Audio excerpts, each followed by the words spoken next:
غلام وہ ہے جو اپنے خیالات کا اظہار نہیں کر سکتا۔ ایک آدمی کی سب سے قیمتی خصلت یہ ہے کہ وہ کسی انجان چیز پر بلا تحقیق یقین نہیں کرے گا۔ ایک وفادار دوست 10,000 رشتہ داروں سے بہتر ہے۔ زمین پر کوئی بھی انسان حقیقی معنوں میں آزاد نہیں، سب پیسے یا ضرورت کے غلام ہے۔ اگر تم احمق سے عقل کی بات کرو گے تو وہ تمہیں بے وقوف کہے گا۔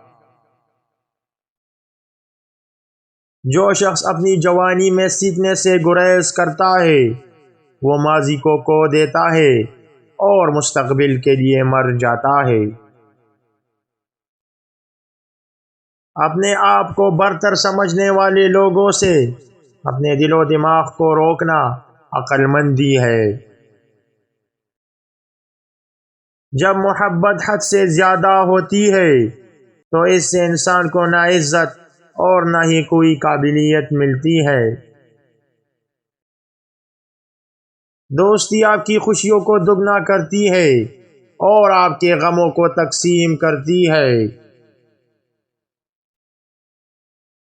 جب کسی اچھے آدمی کو تکلیف پہنچتی ہے تو جو اچھے لوگ کہلاتے ہیں وہ اس کے ساتھ تکلیف اٹھاتے ہیں۔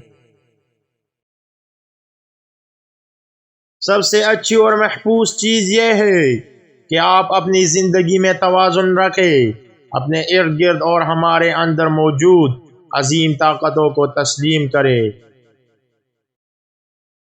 ایک عقل مند آدمی کو اپنے گھر میں ایک ایسی بیوی رکھنی چاہیے جو شریف اور شائستہ ہو، یا کوئی بیوی ہی نہ ہو۔